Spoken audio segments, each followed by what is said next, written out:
அண்ணன் ராகுல் ஆனந்த் அவர்களும் எங்கள் அன்புக்குரிய தலைவர் பி சண்முகதாசன் அவர்களும் அரவணடிகள் அனைவரோடு அவர்களுடைய ஆசீர்வாதத்தோடு இந்த கூட்டத்தை நடத்தி கொண்டிருக்கிறார்கள். முதலில் வணக்கத்திற்குரிய அரவணடிகள் அனைவரையும் வணங்கி நான் இந்த கூட்டத்தில் பேசுவதற்கு முன்வைக்கிறேன். இங்கே காலையிலிருந்து ரொம்ப சிறப்பாக 8:30 மணிக்கு ஆரம்பித்தாங்க. இங்கே வேலை செய்ய வந்தவங்கலாம் 8:30 வந்தாங்க. நாங்கள் வந்து எங்களை 9 மணிக்கு வர சொன்னாங்க. நாங்கள் வந்துட்டோம். எங்களுக்கு அது சமமான காலத்தில் அல்லது முன்னாடி நம்ம வணக்கத்திற்குரிய பிக் அவர்களும் அண்ணன் தம்மாச்சாரி அவர்களும் வந்துட்டாங்க. அதன் பிறகு நிறைய இங்கே தலைவர்கள்லாம் வந்துட்டாங்க. தலைவர் அம்பேத்கர் இருக்கிறவங்க அண்ணன் எல்லாரும் வந்துட்டாங்க. இத்தனை பேரும் காலையிலேருந்து வாய்ப்பு கிடைத்தவர்கள் கிடைக்காதவர்கள் எல்லாம் இங்க உட்கார்ந்து இவ்வளவு நேரம் பொறுமையாக பௌத்தத்திற்காகவும் பௌத்தத்தை அடுத்த தலைமுறைக்கு எடுத்து செல்வதற்கான வேலையாகவும் இங்க வந்து இதை செஞ்சுட்டு இருக்கிறாங்க. இது வந்து ரொம்ப அருமையான பொறுமையான ஒரு போராட்டமாக இருக்கிறது. இப்பதான் வந்தார் பாரதி பிரபு வந்து 1 நிமிஷம் கூட ஆகும். காலையில் 8:30 மணிக்கு இருந்தவங்க எல்லாம் காலி ஆயிட்டாங்க. 9:30 மணி 10:30 மணி எல்லாம் காலி ஆயிட்டாங்க. வந்து ஒரே ஒரு நிமிஷம் சான்ஸ் கொடுங்கன்னு வாங்கி 10 நிமிஷம் பேசி முடிச்சிட்டாங்க. ரொம்ப அருமையான பேச்சு. அந்த அவருடைய அந்த டேலண்ட்டை நான் உண்மையிலே பாராட்டுறேன். டேலண்ட்டை பாராட்டுறேன். கிட்ட தப்பு டிசிப்ளின் ரொம்ப இம்பார்ட்டன்ட். எல்லாத்தோட மெயின் டிசிப்ளின். எல்லாமே சீனியர்ஸ் இங்க இருக்கிறவங்க எல்லாம் உங்களுக்கு முன்னோடிகள். அவர்களெல்லாம் காலையிலிருந்து வெயிட் பண்ணிட்டு முடிக்கிற தருணத்தில் இருக்கிறாங்க. அப்புறம் இந்த அட்வைஸ் பண்றது ரொம்ப சுலபம். எல்லாமே வந்து அனுபவசாலிகள். எனக்கே பேசுறதுக்கு தயக்கமா இருக்குது. எனக்கு 64 ஆகி 65 போக முடிய போது. சின்ன வயசுல இருந்து நான் பௌத்த பெரியார்கிட்ட வளர்ந்து வந்தவன். சமரசமற்ற இன்னைக்கு இருக்கேன். நான் ஏதாவது ஒரு அரசியல் கட்சியில சேர்ந்திருந்தாலும் அதுவும் இப்போ சொல்லப்படுகின்ற கட்சியில சேர்ந்தா எம்எல்ஏ எம்பி கவர்னர் கூட கொடுத்துருப்பாங்க. அக்காவை கொடுக்கும்போது கொடுக்க மாட்டாங்களா? உங்க ஈஸியா வாங்கிட்டு இருக்கலாம்.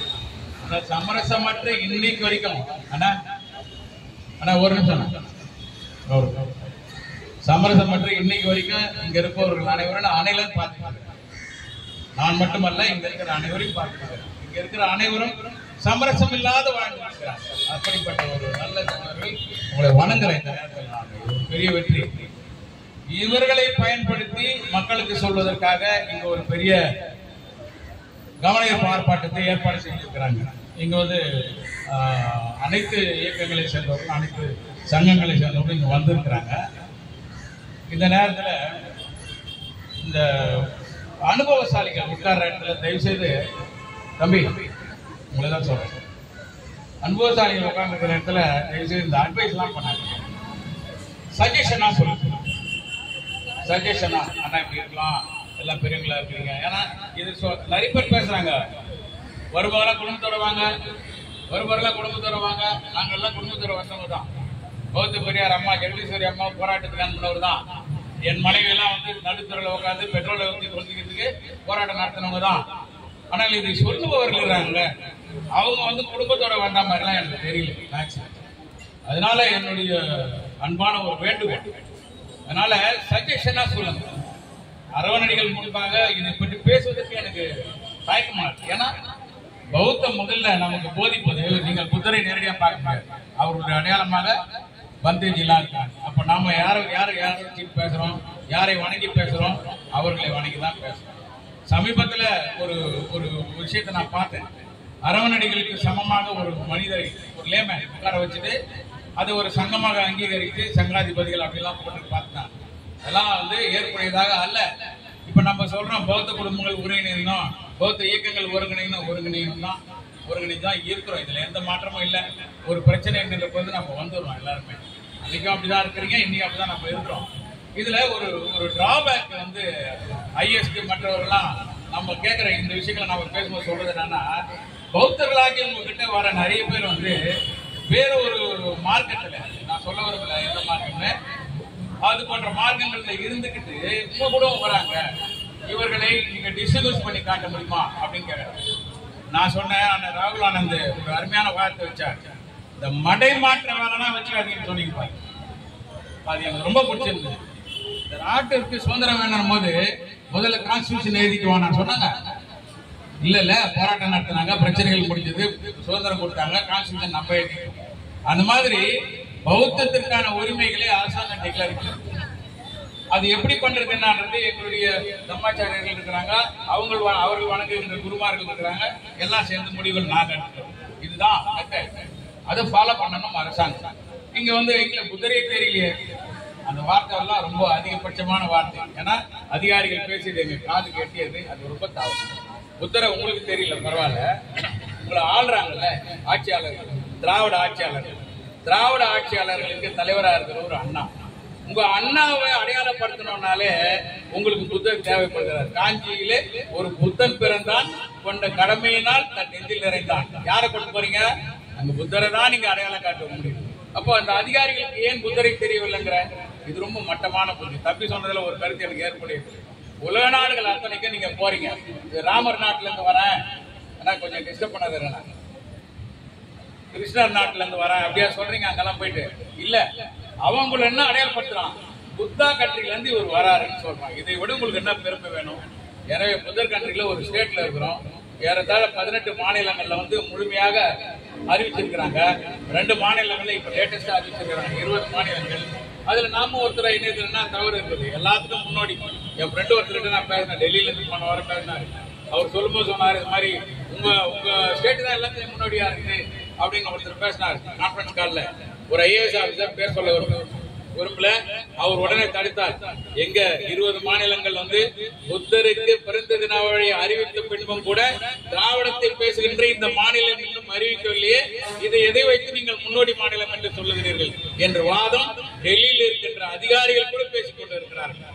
இந்த அவமானம் நமக்கு தேவையா என்பது அரசாங்கத்தோடு சேர்ந்து நாங்களும் இந்த கேள்வியை கேட்கிறோம், பௌத்தர்களும் கேட்கிறோம். யாரெல்லாம் பௌத்தர்கள்? அண்ணன் சொன்ன, ஐயா சொன்ன மாதிரி, பண்டிதர் சொன்ன மாதிரி நாங்கள் எல்லாம் பிறவி பௌத்தர்கள். கொஞ்ச நேரத்துக்கு முன்னாடி ஒரு சகோதரர் பாசறை செல்வராஜ், என்னுடைய நீண்ட நெடுங்கால நண்பர், அருமையான ஒரு வார்த்தை சொல்லிட்டு போனாங்க. நாங்க பான் புத்திஸ்ட், இல்ல இங்க சர்டிபிகேட்டுக்காக புத்திஸ்ட், இல்ல இங்க ஒரு சர்டிபிகேட் கொடுத்துட்டு 77 இருக்கா இல்ல 76 தான் இருக்குதா அந்த பிரச்சனைக்குரிய புத்திஸ்ட். இதெல்லாம் இல்ல, நாங்க புத்திஸ்ட். எனவே கவர்மெண்ட் எங்களை பிறவி பௌத்தர்களாக அங்கீகரிக்க வேண்டும். எங்களுக்கு சர்டிபிகேட்ல பௌத்தர்கள் என்று நீங்கள் அறிவிக்க வேண்டும். அங்க கேஷ் போடுறீங்களா இல்லையா, அங்க இதெல்லாம் அப்பாற்பட்டது. ரிசர்வேஷன் வேணுன்றவன் கேஷ் எடுத்துக்கிறான், ரிசர்வேஷன் வேணுன்றவன் புத்திஸ்ட். அது எங்களை சார்ந்தது. பாபா சாஹேப் அம்பேத்கரிய பாதையில், அவருடைய பார்வையில் நாங்கள் பௌத்தர்கள். எனவே இங்க வந்திருக்கின்ற பெரியவர்கள் அனைவருடைய கோரிக்கையாக தமிழக அரசுக்கு இந்த வேண்டுகோளை நாங்கள் வைக்கிறோம். ஏன் இது திருப்பி நம்ம கேட்டுக்கிட்டு இருக்கிறோம்? 2 அரசியல் பிரமுகர்கள் இருக்கிறாங்க தமிழ்நாட்டில். முதலமைச்சருக்கு அருகாமையில் நின்று நம்ம அரசியல் நடத்திட்டு தான் இருக்கிறோம். அவர்களால் போடப்பட்ட ஒரு குழு, அந்த குழுவுக்கு மெம்பர் இங்க இருக்காரு. இப்ப எங்களோட பிரதிநிதி யாரு? அந்த அரசியல் பிரதிநிதிகளும் நீங்கள் அமைத்த சிறுபான்மை குழு பிரதிநிதிகள் தான் இருக்கிறாங்க. இவங்களும் கோரிக்கை வச்சிருக்கிறாங்க, அவங்களும் கோரிக்கை வச்சிருக்கிறாங்க. புதுமையா இருக்கின்ற இயக்கம் நடத்துகின்ற பௌத்தர்களும் கோரிக்கை வைக்கிறோம். நாங்கள் 3 பேரும் சேர்ந்து கோரிக்கைகளை வச்சிருக்கிறோம். எனவே மாண்புமிகு தமிழக முதல்வர் அவர்கள் சிறுபான்மை பிரிவினுடைய அமைச்சராக இருக்கின்ற மஸ்தான் அவர்களை அழைத்து சம்பந்தமாக பேசி, ரொம்ப துரிதமான காலகட்டத்தில் பகவான் புத்தருடைய பிறந்த தினத்தை விடுமுறை தினமாக அறிவிக்க வேண்டும் இவங்களுக்கு. அதே மாதிரி நீங்க அண்ணன் கொண்டு போய் கொடுக்கும்போது ஒருத்தர் கேட்டிருக்காரு, மாதிரி என்ன நீங்க சென்ட்ரல் கவர்மெண்ட்ல எதிர்த்து பண்ணலையா, ஸ்டேட் கவர்மெண்ட் மட்டும் தான் எதிர்த்து பண்றீங்களா? சென்ட்ரல் கவர்மெண்ட் எதிர்த்து பண்ணும்போது பண்ணுவோம். இப்ப எங்களுடைய கோரிக்கை ஸ்டேட்ல, அதை நாங்க பண்ணாம விட மாட்டோம். எங்களுக்கு அருகாமையில் கொள்கை உணர்வோடு எங்களோடு கைகோத்து நிற்கின்ற நீங்கள் என்று சொல்லுகிறீர்கள். நாங்க தான் உங்களோட கைகோத்து இருக்கிறோம் கொள்கை ரீதியான்னு சொல்றீங்களே. நீங்களே எங்களுக்கு கதவை திறக்கலன்னா எதற்கெடுத்தாலும் கதவை மூடுகின்றவன் எப்படி எங்களுக்கு கதவை திறப்பான்? எங்களை அழிக்கணும்னு நினைக்கிறவன் எப்படி கதவை திறப்பான்? நாங்க அவங்களை போராடி பண்ணிக்கிறோம், உங்ககிட்ட நாங்க அன்பால கேட்டு பண்ணிக்கிறோம். அதனால்தான் உங்களுக்கு கவன ஈர்ப்பார் பண்ணோம், அவர்களுக்கு பண்ணா இது கண்டன ஆர்ப்பாட்டம். 2க்கும் உள்ள வித்தியாசம் தானே, அதானே, வேற என்ன இருக்கா? உங்களுக்கு பண்றதுனால இது கவன ஈர்ப்பு ஆர்ப்பாட்டம், அவர்களுக்கு பண்ணால் இது கண்டன ஆர்ப்பாட்டம். எனவே நாங்கள் தெளிவாக இருக்கோம். எங்களுடைய மக்கள் தொகை என்ன, உங்களுடைய பாப்புலேஷன் என்ன, அதெல்லாம் உங்களுக்கு தேவையில்லாத ஒரு விஷயம். பண்டிதரை நீங்க கையில் எடுத்திருக்கிறீங்க, அவருக்கு ஒரு மணிமண்டபம் வச்சிருக்கிறீங்க, அவரை நீங்க மதிக்கிறீங்க. அவரோட பேர்ல வீட்டு வசதி வாரியம் ஆரம்பிச்சிருக்கிறீங்க. நாங்க ரொம்ப சந்தோஷப்படுறோம். எனவே நீங்கள் பண்டிதரை ஏற்றுக்கொண்டீர்கள் என்று நாங்கள் நம்புகிறோம். பண்டிதரை ஏற்றுக்கொண்டிருப்பவர்களாக உங்களை நாங்கள் நினைக்கின்ற காரணத்தினால அந்த கோரிக்கை அவருடைய பாணியிலேயே இந்த சமுதாயத்தை சேர்ந்தவர்கள் பிறவி பௌத்தர்கள், அப்புறமா நாங்க மற்றவங்களை சேர்த்துக்கிறோம். எங்க கிட்ட இருந்து எத்தனை பேர் சூத்திரர்கள் ஆயிருக்கிறான், எத்தனை பேர் வந்து இங்க வரலாற்று அப்படி திரும்பி போயிட்டே இருக்கும். அது யாராலையும் மறக்க முடியாது. இந்திய வரலாற்று ஆராய்ச்சியாளர்களும் மானுடவியல் ஆராய்ச்சியாளர்களும் என்ன முடிவு எடுக்கிறாங்க? 2 பிரதான முடிவுகளை எடுத்துக்கிறாங்க. இந்தியாவில் கிமு 5ஆம் நூற்றாண்டுல இருந்து கிபி 4ஆம் நூற்றாண்டு வரையில ஒட்டுமொத்த மக்கள் தொகையில பெரும்பான்மையானவர்கள் பௌத்தர்களும் ஜெயினர்களும் இருந்தாங்க. நடுவில் இன்னொன்று வந்தது, ஆசியோகம் வந்தது போச்சு, அதை காணும். அதுக்கு நம்ம போக விரும்பல. மெஜாரிட்டியா இருந்தது இது 2 தான். வேதியர்கள் குறைவா இருந்தாங்க, வேத மதத்தின் பிரிவுகள் குறைவா இருந்தது, மற்ற பகுதிகளில் வந்து சிறுதெய்வ வழிபாடுகள் இருந்தாங்க. அதெல்லாம் தள்ளி வச்சுக்கணும். அப்போ பெரும்பான்மையா இருந்த பௌத்த ஜெயினர்கள் பிற்காலத்தில் ஜெயினத்தை வேத மதம் முழுங்கிவிட்ட பிறகு விழுங்க முடியாத ஒரு மதமாக நிலைத்து நின்று இன்றைக்கு வரைக்கும் உலக நாடுகளுக்கு வெளிச்சத்தை கொடுத்து நான் இன்னும் இந்தியாவில் இருக்கிறேன் அப்படின்னு சொல்லிக்கிட்டு இருக்கிறது பௌத்த மதம் தான். அந்த பௌத்த மதத்தை உலகெங்கும் இந்த பூர்வ மத நாட்டிலிருந்து, இந்த தாய் மண்ணிலிருந்து நான் மீட்டெடுக்கிறேன் என்று சொன்ன தந்தை பாபா சாஹிப் அம்பேத்கர் அவர்கள் கொடுத்த அந்த பௌத்தத்தின் அடிப்படையில நாம இன்றைக்கு கேள்வி கேட்டுக்கிட்டு இருக்கிறோம். அதை யாராலையும் மறுக்க முடியாது. எங்களுடைய கேள்விகளில் நியாயம் இருக்கிறது, குறைகள் எதுவும் இருப்பதாக இருக்க வாய்ப்பு இல்லை. ஏன்னா நாங்க பௌத்தர் தெளிவா இருக்கோம். ஒருவர் மதிக்கிறோம், உங்களையும் மதிக்கிறோம், எல்லோரையும் மதிக்கிறோம், சமமாக பார்க்கிறோம். சரி வாங்க, அண்ணா சொன்னதுக்கு வந்து ஒரு அதிகாரி கேட்கிறாரு, கோயில்கள் இது விஹார் கட்டித்தாங்கன்றீங்களே, எந்த இடம் முதல்ல ஆரம்பிக்கிறது? ஆரம்பிப்பது எங்கென்று தெரியவில்லை என்று ஒரு அதிகாரி சொல்கிறார். ஆரம்பிக்கிறது எங்க தெரியுமா? எந்த கோயில் எங்களை உள்ள விடலையோ அங்க முதல்ல ஆரம்பி. எந்த டேங்க்ல மலத்தை கலக்குறானோ அங்க ஆரம்பி. அங்கதானே உங்களுக்கு நேரடியான எதிர்ப்பு இருக்குது. இருக்கு ஆரம்பத்துக்கு எங்க வேணாலும் வெல்பி பண்ணி சாப்பிட்டேன், நல்லா ஆரம்பி, எல்லாமே சக்சஸ்ஃபுல்லா. எங்களுக்கு தேவை சுயமரியாதை. Self respect is more important than material gains. சுயலாபங்கள் எல்லாவற்றை விட சுயமரியாதை தலை சிறந்தது, பாபா சாஹிப் அம்பேத்கர் சொல்றார். அதனால எங்களை சுயமரியாதைக்காரர்களாக இருக்க வேண்டும் என்றால் எங்களை பௌத்தர்களா பார்க்கணும். எங்களை நீங்க இப்ப என்ன நினைக்கிறீங்க? Assumed Hindu, so called Hindu. நீங்க பாத்தீங்கன்னா நாங்க உங்க வர்ணத்தில் இல்லாத ஒரு 5ஆம் தரத்தில் இருக்கின்ற நீங்களாக ஏற்றுக்கொண்ட ஒரு 5ஆம் வர்ணமா தான் எங்களை பாப்பீங்க. அப்ப நீங்க ஜாதி தானே பாப்பீங்க. இப்ப எங்களை நீங்கள் தாக்குகின்ற பொழுது அவர்கள் என்ன சொல்றாங்க? ஷெட்யூல்டு ஹரிஜனங்களுக்கும் பழைய பேர்ல ஜாதி இந்துக்களுக்கும் கலவரம், இப்போ நடுவுல தாழ்த்தப்பட்டவர்களுக்கும் ஜாதி இந்துக்களுக்கும் கலவரம், இப்ப சமீப காலத்துல தலித்துகளுக்கும் ஜாதி இந்துக்களுக்கும் கலவரம். ஆனால் என்னை நீங்க பௌத்தனா அங்கீகரிச்சு பண்ணீங்கன்னா இப்ப உலக நாடுகளுக்கு தெரியல யாரோ அங்க தலித்தான், யாரோ தாழ்த்தப்பட்டவனா, யாரோ டவுன் ரோடனா, யாரோ ஹரிஜனா அப்படிதான் நினைச்சிருக்கான். பௌத்தர்களுக்கும் ஜாதி இந்துக்களுக்கும் அல்லது இந்துக்களுக்கும் கலவரம் நீ போட்டு பார். உலக நாடுகள் இந்தியாவை ஏற்று குரல் போடலானா இல்லையானே அன்னைக்கு தெரிஞ்சுப்பீங்க பௌத்தர்கள் யார் என்று. பௌத்தர்கள் யார் என்று தெரிந்து கொள்ள வேண்டும் என்றால் எங்களை பௌத்தர்கள் என்று அறிவித்து விட்டு பேசுங்கள். நாங்கள் தயாராக இருக்கிறோம். எங்க சமூகத்திலேயே யாரெல்லாம் வேணாம் சொல்றானோ அவனை விட்டுட்டு போங்க. நீங்க அதை நாங்க குறை சொல்ல. அவர்கள் எப்படியாவது நீங்களாக உங்களோட அழுத்தத்தின் காரணத்தாக, ஜாதி வெறியின் காரணத்தாக, ஆணவ சாதி திரிப்பின் காரணத்தாக அவன் கண்டிப்பா எங்களோட வந்துருவான். இந்த இடையில் வந்து பௌத்தத்துக்கு போவதற்கு முன்பாக எங்கிட்ட கொஞ்ச நாள் வந்துட்டு போன வேறு சில மார்க்கங்கள் தன்பால் இணைக்கின்ற பொழுதுதான் பௌத்தம் மீண்டும் மீண்டும் தோல்வி கண்டு கொண்டு இருக்கிறது என்பதை உணர வேண்டும். இது அரங்க கூட்டத்தில் பேச வேண்டியது என்பது எனக்கு தெரியும். ஆனால் ஏன் வெளியில் பேசுகிறேன்? இன்று காலம் வெளியிலே பேச வேண்டிய சூழ்நிலைக்கு வந்துவிட்டது. 40 ஆண்டு காலம் அரங்கத்தில் பேசினோம், மக்களுக்கு போய் சேரவில்லை. எனவே தெருவில் பேச வேண்டிய சூழ்நிலைக்கு தள்ளப்பட்டு இருக்கிறோம். அதனால் நாங்கள் விவரம் புரியாதவர்கள் அல்ல. எனவே எங்களுடைய மக்களை முதலிலே அவர் பீப்பிள் ஆஸ் பார்ன் புத்திஸ்ட், அவங்க எல்லாம் புத்திஸ்ட் டிக்ளேர் பண்ணுங்க. யார் யாரெல்லாம் பௌத்தர்களாக இணைய வேண்டும் என்று விரும்புகிறீர்களோ இணைத்துக் கொள்ளுங்கள் என்று ஒரு மேக்னா கட்டா போடுங்க. ஏன் போட முடியாது? இந்த நாட்டில் போடலையா? சீக்கியர்களுக்கு எப்படி அறிவிச்சாங்க? ஆரம்ப காலத்தில் யாரெல்லாம் சீக்கியர்கள் அறிவிக்கின்ற பொழுது எவ்வளவு பெரிய பிரச்சனை ஏற்பட்டது சீக்கிய மதகுருமார்களுடைய காலத்துல. இன்னைக்கும் அந்த மதகுருமார்களுக்கு ஒரு செட்டு பிரிச்சு வைக்கப்பட்டது. ஏன்னா அவர்கள் எல்லாம் அரவணைச்சு சீக்கியர்கள் சேர்ந்து சொல்லும் பொழுது அந்த செட்டு பின்னாடி வந்து சேர்ந்தாங்க. அது போல இந்த நாட்டுல அப்படி எல்லாம் முன்னுதாரணங்கள் பிரசிடென்ட் இல்லாமலாம் இல்ல, எல்லா காலகட்டத்திலும் இருந்தீங்க.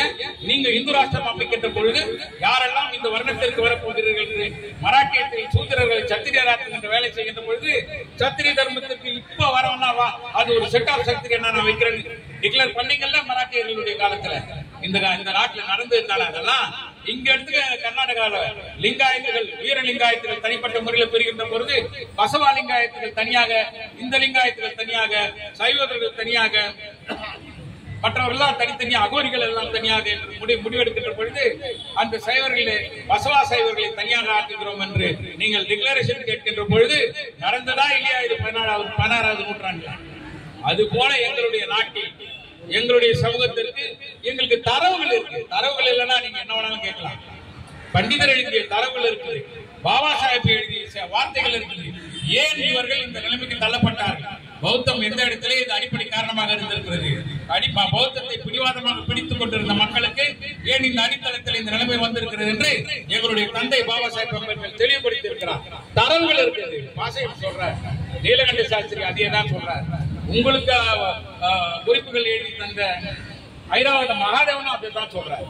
பௌத்தம் எந்த இடத்தில் எப்படி இருந்து வந்ததுங்க? அவர் என்ன சொல்றான், டோட்டல் பாப்புலேஷன்ல 80% புத்திஸ்டா இருந்தாங்க. அப்ப அவங்க இங்கே தானே இருக்காங்க, வேற ஊர்ல இருக்காங்கல்ல. அப்போ இன்னைக்கு இருக்கிறவர்கள மூதாதையர் யாரு? பௌத்தர். அப்ப இந்துக்கள் இருந்தாங்களா? இந்துங்கிற ஒரு நேமே இல்லையே. இந்துங்கிற ஒரு நேமே இல்லையே. சைவர்களா இருந்தாங்க, வைணவர்களா இருந்தாங்க, கௌமாரத்தில் இருந்தாங்க, கானாவத்தில் பின்னால வந்தது, சாக்தத்தில் இருந்தாங்க. இப்படித்தானே இருந்தது. சூரிய கடவுள் ஒரு தனி 6 மதங்கள் தான் இருந்தது. இந்த சப்தன்மார்க்கங்கள் இணைவதற்கு முன்பாக அப்படித்தானே இருந்தீங்க. நீங்க இணைவதற்கு ஒரு வாய்ப்பு கிடைச்சதுனால தானே இந்துன்னு நீங்க டிக்ளேர் பண்ணிருக்கீங்க. நாங்கள் இணைவதற்கு ஒரு வாய்ப்பு கொடுங்க, புத்திஸ்ட் நாங்கள் இணைகிறோம். அதுக்கான ஒரு காலகட்டம் வரப்போகிறது, வந்தே தீர வேண்டும். அதற்காகத்தான் இப்படிப்பட்ட அண்ணன்மார்கள் எல்லாம் போடுகின்ற இந்த ஆரம்ப கால கூட்டங்கள் பல்வேறு மாவட்டங்களுக்கு பரவ வேண்டும், பல்வேறு பகுதிகளுக்கு பரவ வேண்டும் என்று இங்கே சொன்ன கருத்துக்கள் அனைத்தையும் நாம் அங்கீகரித்து தொடர்ந்து செயல்படணும். இந்த ஏப்ரல் 14 மாலை போறது, 6ஆம் தேதி மாலை போறது ஒரு அம்மா கிண்டல் அடிக்கிற அளவுக்கு ஆயிடுச்சு. அந்த மாதிரி எல்லாம் ஒரு கூட்டம் நடத்திட்டு போயிட்டு நம்ம அதோட ஸ்டாப் ஆயிட கூடாது. அல்லது நம்ம கூட இருந்துட்டு உள் வேலை செய்யக்கூடாது. நம்ம கூடவே இருந்துட்டு உள்ள ஒரு வேலை செய்யக்கூடாது. புத்திஸ்டா இருக்கணும். நான் பார்த்த ஒரு பெரிய அறிஞர் பெருமகனா ஒரு காலேஜில் ப்ரொஃபஸர் அந்த ஹெச்ஓடியா இருந்தாரு. நிறைய விஷயங்கள் தெரிஞ்சு வர வசநகர்ல ஒரு கூட்டம் போட்டாரு. இவங்க எல்லாம் வந்திருந்தாங்க. நான் சயின்ஸ் படிச்சவன். அந்த சயின்ஸ்ல மெண்டலிசத்தை பத்தி கிரகர்ஜான் மெண்டல் ஒரு புத்திஸ்ட் மாங்க்னு தான் படிச்சிருக்கோம். அன்றைக்கு புத்தகத்தில் அப்படிதான் இருந்தது. இன்றைக்கு அந்த இடம் கேப் இருக்கு. ஆனா அந்த பெசநகர்ல நடந்த அந்த கூட்டத்துல கிரகர்ஜான் மெண்டலிசம் கண்டுபிடிச்சவர், ஜெனடிக்ஸ்ல அவர் ஒரு கிறிஸ்தவ பாதிரியார்னு அவர் அறிவிக்கிறார். அவர்கிட்ட இருக்கிறவங்க எல்லாம் 100 பேர் மேல நம்முடைய பிள்ளைகள். அந்த 100 பிள்ளைகளுக்கும் என்னவாக அவர் மாற்றுகிறார்? ஒரு பெரிய அறிஞர் பெருமகனார உலகத்துல ஒரு தலை சிறந்த தத்துவ எவல்யூஷன் தியரிக்கு அடுத்த பெரிய தத்துவம் அது உலகத்துல. எப்படி கிறிஸ்டியானிட்டி முஸ்லிம்ஸ் அதை கொடுக்க முடியும்? அவங்க எப்படி ஏத்துக்குவாங்க? கடவுளுடைய பிறப்பு தானே சொல்றீங்க நீங்க. எவல்யூஷன் தியரி அப்படி சொல்லியே, நகர்ந்து வந்திருக்கிறதுல சொல்றான். மெண்டலிசம் அதான சொல்லுது. அந்த நகர்த்தலின் அடுத்த நிலை தானா மெண்டலிசம் ஜெனடிக்ஸ் சொல்லுது. அப்ப நான் அவர்கிட்ட அவையில கேட்கல, மரியாதை கருதி அப்புறமா நான் அவர்கிட்ட பேசுறேன். ஏன்னா எனக்கும் மரியாதைக்குரியவர். ஐயா, நான் படிச்சிருக்கிறேன். Gregor Johann Mendel was an Austrian monk. He was attached to a monastery in Brand. ஒரு புத்திஸ்ட் மாங்க் அதுல இருக்கு. நான் படிச்ச சின்ன வயசுல. அதான் உங்களுக்கு heredity. Genetics is a branch of biology which deals with the transmission of the characters from the parents to the offspring. அப்படிதான் சொல்லி இருக்கு அதுல. எனவே இப்படி வருகின்ற பொழுது பரம்பரையிலிருந்து பரம்பரைக்கு வருதுங்கிறது அவன் உங்க இறைவன் தத்துவம் ஏத்துக்காது. அது எப்படி ஒரு பாஸ்டர் சொல்லி இருக்க முடியும்? அப்படி நான் மறுதளிச்சு அங்கேயும் உங்க கேட்டிருக்க முடியும். பரவாயில்ல தம்பி, நான் ரெஃபர் பண்ணிக்கிறேன். அவரு ஜெட்லா போனா நானும் ஜெட்லா போனேன். அந்த மாதிரி இப்ப சமீபத்துல இந்த 1974க்கு பிறகு அரசு அப்படிங்கிற ஒரு அதிகாரி இந்த மண்ணோட எஜுகேஷன் டிபார்ட்மெண்ட்ல சம்பந்த டிபார்ட்மெண்ட் அவர் வந்த பிறகு பாத்தீங்கன்னா பௌத்த கருத்துக்கள் அத்தனையும் ஜெயின கருத்துக்களாக மாற்றப்பட்டது. நீங்க பாருங்க, 74-75க்கு முன்னாடி இருக்கிற புத்தகங்களை பாருங்க, லைப்ரரியில பழைய காப்பி எடுத்து பாருங்க, இல்ல நெட்ல போய் பழைய காப்பி பாருங்க, அந்த எடிஷன் வெர்ஷனை போய் பாருங்க. அதுக்கு முன்னாடி இருந்தெல்லாம் பௌத்தம் ஜெயினம் தான் இருந்தாங்க. இந்த பௌத்த சமணர்கள் ஆக்கிய வேலை இவங்களுடைய வேலை தான். அப்போ பண்டிதர் என்ன சொல்றாரு, பௌத்த ஜெயினர்களாகிய சமணர்கள் அப்படிங்கிறாங்க. ஏன்னா சமண அடையாளங்களை தான் நீ காமிச்சிருக்கிற, புத்த அடையாளங்களும் பள்ளந்தோட்டி பதிச்சுட்டேன் காணும். இருக்கிறது என்ன பண்ணிருக்கிறோம், நான் மற்ற விஷயங்களுக்கு முன்னாடி இதுல அண்ணன் அவர்கள் அடிஷனலா ஒரு முதல் தீர்மானமா, எங்க சிலைகள் எங்க காணன்னு கேக்குறீங்கல்ல, அமராவதி, காஞ்சிபுரம், இன்னும் பல்வேறு பகுதியில் இருக்கிற புத்தர் சிலைகள் தான் சென்னை மியூசியத்துல கொட்டி கிடக்குது. இந்த வார்த்தையை புரிஞ்சுக்கங்க தயவுசெய்து, கொட்டி கிடக்குது. மரியாதைக்கு ஒரு இடத்தில் இல்லை. லட்சுமி சிலை 2 கிடைச்சது போல, அந்த 2 மரியாதை கோயில் மாதிரி வச்சிருக்கான். விஷ்ணு சிலை கோயில் மாதிரி வச்சிருக்கிறான். அந்த ஈஸ்வர லிங்கம் கோயில் மாதிரி வச்சிருக்கிறான். எல்லாமே மரியாதைக்குரியதா இருக்குது. மகாவீரர் கூட மரியாதைக்குரிய மேடை போட்டு வச்சிருக்கிறான். அமராவதியில தோன்றும் இடமெல்லாம் சிலைகள் கிடைச்சது, இப்பவும் கிடைக்குது, ஏற்கனவே கிடைச்சது நம்மளுக்கு நல்லா தெரியும். அமராவதி தான் அதுக்கான பிளேஸ் ஆகுது. காஞ்சிபுரம் அதற்கான இடமா இருக்குது. அத்திவரதருடைய காலத்துல, அந்த ஃபேமஸான காலத்துல ஒரு புத்தகத்தை மீண்டும் கொண்டாந்தாங்க. 2000 புத்த விகாரைகள் காஞ்சிபுரம் சுற்றி இருந்தது. ஏறத்தாழ 5000 பௌத்த பிக்குகள் அங்க இருந்தாங்க. அவர்களுக்கு உடை தயாரித்த இடம் பழைய சிவரமாக இருந்தது. இப்படி சீவர ஆடை அது பழைய சிவரமாக இருந்தது. அந்த குறிப்புகள்ல பார்த்தோம். எங்க போச்சு அதெல்லாம், எங்களுடைய அடையாளங்கள் நீங்க மறைச்சிட்டீங்க. சோ அப்போ மறைத்தவர்கள் தானே இதை வெளியில பண்றாங்கன்னா, முன்னெல்லாம் சொல்லுவாங்க பெரியவங்க கடித்த பாம்பை விஷயத்தை எடுக்கணும்னு சொல்லி. அது சாத்தியமான தெரியல. ஆனால் நீங்கள் செய்த தவறுகளுக்கு நீங்கள் மறைத்த எங்களுக்கு செய்து தீரணும். மியூசியத்துல பத்தி நான் பேசினேன். அங்க கமிஷனர் இருக்கிறாரு, அதிகாரிகள் இருக்காங்க, நம்ம அசோசியேஷன் கூட அங்க இருக்கு. ஆனா அங்க என்ன நடக்குது, ஏறத்தாழ ஒரு 300-400 புத்தர் சிலைகள் இருக்கு. ரொம்ப வருத்தப்பட்டு சொல்றேன், 300-400 புத்தர் சிலைகளும் அங்க தனிமைப்பட்ட முறையில் மைதானத்துக்கு கீழே உங்களுக்கு அருங்காட்சியகம் பக்கத்துல இருக்கு.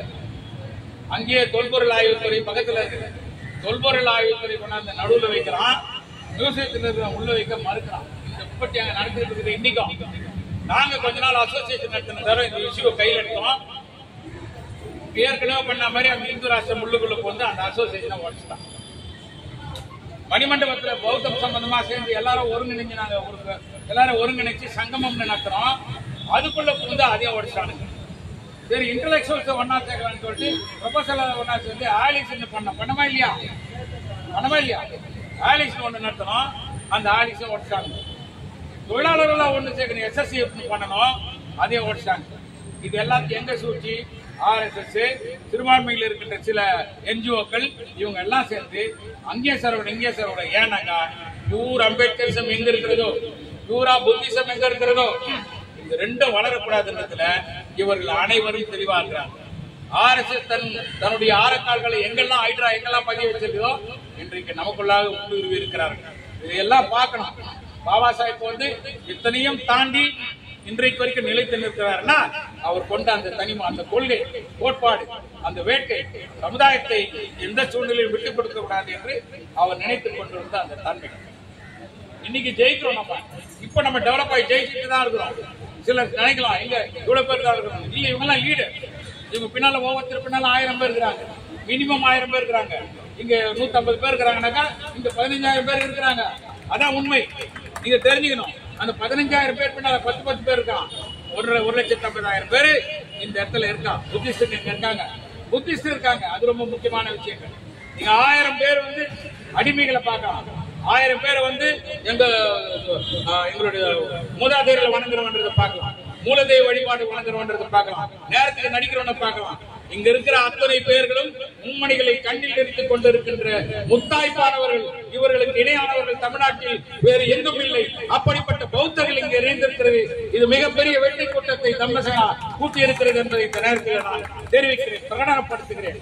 இவர் எதனால் இந்த எண்ணம் வந்தது? இவருடைய தலைமைக்கு, தம்மசேனாவுக்கு மரியாதைக்குரிய சுரேஷ் சசாய் அவர்கள் தன்னுடைய எல்லா உலகத்துல அனுபவங்கள் எல்லாத்தையும் விட்டுட்டு உலகத்தையே மறந்து அன்னைக்கு வந்து இன்னைக்கு வரைக்கும் போராடிட்டு இருக்காரு. அந்த புத்தகையாவுக்காக ரயில்வே அசோசியேஷன் இருந்தாரு, அதுலயும் ஒரு போராளி இயக்கத்துல இருந்து போராடிட்டு இருக்காங்க. இன்னைக்கு தம்மத்தை கையில் எடுத்து இவர் வந்து எல்லாரும் போல நம்ம ஒரு பௌர்ணமிக்கு விட நடத்திட்டு போயிடலாம். அந்த மாதிரி பண்ணல. அண்ணன் எங்களுடைய முன்னோடி அண்ணன் அம்பேத்கர் தாசன் அவர்கள் இதே இடத்துல எல்லாரையும் கூட்டி ஒரு மாபெரும் இதே கோரிக்கைகள் வலியுறுத்தி போராட்டம் நடத்துறாங்க. இப்ப இவர் நடத்துறார் தொடர் நிகழ்ச்சிகள். அண்ணன் நடத்தினார், தம்பி நடத்துறார், இப்படிதான் இருக்குமே தவிர அந்த இயக்கம் இந்த இயக்கம் இல்ல. இந்த இயக்கமா பிறந்தது வந்து எப்பன்னா இவர் ஆரம்பிச்ச பிறகு, இவர் இயக்கப்பா இவர் சேர்ந்த பிறகு. ஆனால் இவருக்கு அவர் அண்ணன் என்பதும் இவர் தம்பி என்பதும் இவங்க எல்லாம் பிறக்கும் போதே நடந்தது. இதுதான் எங்கள் சமுதாயத்துடைய உறவு. It is a blood relation. இந்த பிளட் ரிலேஷனை ஜெனட்டிக்கல் ரிலேஷனா கொண்டு போறதுதான் புத்திசம். எங்களுடைய மூல மார்க்கத்தை, எங்களுடைய மார்க்கத்தை நாங்க எங்க இருந்து வந்திருக்கிறோம் அப்படிங்கறத பாக்குறோம். இப்ப நாங்க மறுபடியும் ரிவைவ் ஆயிட்டு வந்திருக்கிறோம். இந்த கோயிலுடைய கூட சமீபத்தில் ஒரு தம்பி சொன்னார், உங்களுக்கு எல்லாம் அந்த கோயிலுடைய உரிமை கிடையாது, நீ யாருன்னு கேட்டாலும் வந்து கோவப்பட்டாங்க என்கிட்ட. அதுக்கெல்லாம் நம்ம ஒரு போராட்டம் நடத்துறோம். ஏன்னா அவன் தெளிவா தானே கேட்கறான். அம்மன் கோயிலுக்கு என் கோயிலுக்கு நீயா வந்து தெளிவா தானே கேட்கறான். விஷ்ணு கோயிலுக்கு ஏன் வரணும் தெளிவா தானே கேட்கறான். ரங்கநாத பெருமாள் கோயிலுக்கு ஏன் வரணும் தெளிவா தானே கேட்கறான். நீ தெளிவில்லாத அவனை தெளிவில்லைங்கிற, அவன் தெளிவா இருக்கிறான். நீ போவாத. அப்ப நான் யாரு? தேடுகள் இல்லாத அந்த சமூகமா நீ இருக்காத. உனக்கு சோர்ஸா இல்ல, உலகத்துல எவ்வளவு கிடைக்காத சோர்ஸ். பகவான் புத்தர் கொடுத்த சோர்ஸ் இருக்குது, வள்ளுவர் கொடுத்த சோர்ஸ் இருக்கு, பாபா சாஹிப் அம்பேத்கர் அவருக்கு முன்னாடி நம்முடைய அயோத்தியா பண்டிதர் கொடுத்திருக்காரு. எவ்வளவு சோர்ஸ் கையில வச்சிருக்கிறார். அதெல்லாம் தேடவே தேட மாட்டான். இன்னைக்கு என்ன படம் ரிலீஸ் ஆகுது, அங்க போய் உட்காந்து உங்க அப்பா எங்கடா போறாரு, இவருக்கு என்ன நேர்ந்திருக்கோம், இவரோட உறவினர்ல ஒருத்தர் பார்த்திருப்பான். அவரா எங்க ஊர்ல நடத்துற அந்த பூஜைக்கெல்லாம் வரது கிடையாது. என்னத்துக்கு வரதில்ல, நாங்க அங்க முனீஸ்வரர் பெரியாண்டவர்லாம் பூஜை நடத்தவங்க வரமாட்டாரு. அப்பனா அவர் பங்காளி தத்துவத்திலிருந்து விலைக்கு தூரமாவே இவர் ஒதுங்கி நிற்கிறேன். எனக்கு ஏற்பட்ட நிலைமை சொல்றேன். அவர் பேரு எவ்வளவு இக்கட்டான சூழ்நிலைகள் இருக்கு, அதெல்லாம் தூக்கி எறிகிறோம். ஆனா நீங்க என்ன பண்றீங்க? இல்ல எங்க ஊர்ல ஒரு கோயிலுக்கு வரலன்னா தப்பா நினைக்கிறான், என்ன விலைக்கு வைக்கிறானுங்க. திருப்பதி வரலன்னா அம்மா அப்பா கூப்பிடுறாங்க, குடும்பத்துக்கு கூப்பிடுறாங்க, வரலன்னா ஒதுக்குறாங்க. மயிலத்துக்கு கூப்பிடுறாங்க, வரலன்னா ஒதுக்குறாங்க. அதுக்காக நான் போனேன். இந்த காம்பரமைஸ் நீ போன வந்த அவங்களை மாற்றுவதற்காக, அவர்களுக்கு உண்மை தெரிவிப்பதற்காக, அவர்கள் யார் என்று அறிவிப்பதற்காக எதனா செஞ்சிருக்கிறியா? இல்ல. அப்ப தப்பு யாருக்கு? அவங்களுக்கு இல்ல. நம்மால் போய் அங்க போய் முட்டி மோதி போயிடறாங்க, அவங்களுக்கு இல்ல.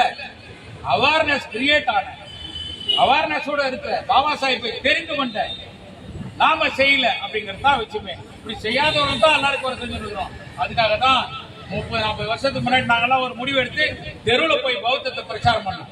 தெருவில் போய் பாபா சாஹிப்பை சொன்னோம். பண்டிதரை முதலில் அறிமுகப்படுத்தியது அபயமர வழங்கும் பாசறை. நடுத்தருவில் போய் தெருவா பாட்டு பாடி திவான் பகவத் ரெட்டைமலை சீனிவாசரை தெரியாத காலத்துல தெரிய வச்சது நாங்கள் உருவாக்கிய இயக்கம். பௌத்த பெரியார் சுந்தராசனார் அவர்களுடைய மேற்பார்வையிலே, அவருடைய மேலாண்மையிலே, அவருடைய அன்பாலே, அவருடைய அரவணைப்பாலே, அவருடைய அறிவுறுத்தலாலே, அவர் கொடுத்த அந்த அரசியல் ஞானத்தாலே இவ்வளவு விஷயங்களை செஞ்சிருக்கோம். பள்ளிகொண்டா கிருஷ்ணசாமி யாருன்னே தெரியாத சூழ்நிலை இங்க இருந்து பள்ளிகொண்டா கிருஷ்ணசாமி சமாதிக்கு போயிட்டு அறிவிச்சு அதை கொண்டாந்து இங்க கேசட்டா வெளியிட்டு காமிச்சோம்.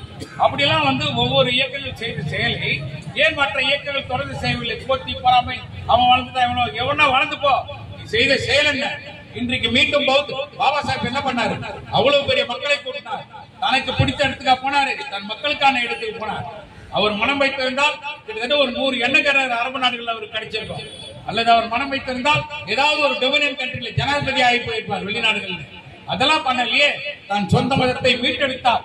எனவே பாபா சாஹிப் அம்பேத்கர் அவர்கள் பல 1000 ஆண்டுகளுக்கு பிறகு தன்னுடைய சுய சிந்தனையால் மீட்டெடுத்த அந்த மார்க்கத்திற்கு கொடுக்கின்ற அந்த வரவேற்பாக தமிழக அரசு மதிக்குமையானால் இந்த தீர்மானத்தை நிறைவேற்றி மாண்புமிகு தமிழக முதல்வர் அவர்கள் அதை டிக்ளேர் பண்ணி எங்களுடைய பகவான் புத்தர் அவர்களுடைய பிறந்த தினத்தை விடுமுறை தினமாக அறிவிக்க வேண்டும். அதே போல ஒவ்வொரு வருஷமும் சொன்னார் பாசறை செல்வார், ரொம்ப அருமையான ஒரு கருத்தை சொன்னார். மத்திய அரசு இதே தவறை செய்கிறது. என்னன்னா எவ்ரி இயர் பாபா சாஹிப் அம்பேத்கர் பிறந்தனால ஒரு வாரத்துக்கு முன்னாடி ஒரு ஆர்டர் போடுறான், போட்டு ஹாலிடே டிக்ளேர் ஹாலிடே போடுறான். அப்போ ஆகாத ஒரு அரசாங்கம் வந்துருச்சு, அல்லது நிர்பந்தம் இல்லாத ஒரு அரசாங்கம் வந்துருச்சு. நீங்க ஆவர அரசியல் இப்ப நடந்திருக்கிறது நிர்பந்தத்தால அறிவிக்கிற அரசு. நீங்க 2 பேருமே இல்லாத சூழ்நிலை, அறியாமையில ஒரு அரசு வந்துச்சுன்னா என்ன பண்ணுவான்? அந்த ஆண்டு பிறந்த நாளுக்கு டிக்ளரேஷன் பண்ண மாட்டான். எனவே பாபா சாஹிப் அம்பேத்கருடைய பிறந்த தினத்தை அகில இந்திய அளவில் க்ளோஸ் ஹாலிடேவா அறிவிக்கணும். இங்க தமிழகத்துல நம்முடைய பகவான் புத்தருடைய பிறந்த தினத்தை, அந்த புத்த ஜெயந்தி விடுமுறை நாளாக அறிவிக்கணும். இதுல பொதுமக்கள் என்ன நினைப்பாங்க? எதுக்கு எங்க மத்தியில இவங்க வந்து கோரிக்கை வச்சிருக்காங்க? அன்றைக்கு ஒரு நாள் விடுமுறை கிடைப்பது எங்களுக்கு மட்டுமல்ல, உங்கள் குடும்பத்தில் அரசு ஊழியர்கள் இருப்பார்கள், உங்கள் குடும்பத்திலே தொழிலாளர்கள் இருப்பார்கள். இவர்கள் அத்தனை பேருக்கும் அந்த விடுப்பு கிடைக்கும். எனவே தம்மசேனா நடத்துகின்ற இந்த நல்ல செயலிலே பொதுநலன் முழுமையாக இருக்கிறது என்ற இந்த நேரத்திலே அபயமன வழங்கும் பாசறை அகில இந்திய தம்மசேனாவை நேருக்கு நேராக முழுமையாக அங்கீகரிப்பது என்பதை சொல்லி இந்த வேண்டுகோளை முதலமைச்சர் ஏற்றுக்கொள்வார். நாம் நிச்சயமாக ஒரு வெற்றி கூட்டத்தை நடத்தி வாழ்த்து தெரிவிப்பதை சொல்லி விடைபெறுகிறேன். ஜெய் பீம், ஜெய் புத்தா.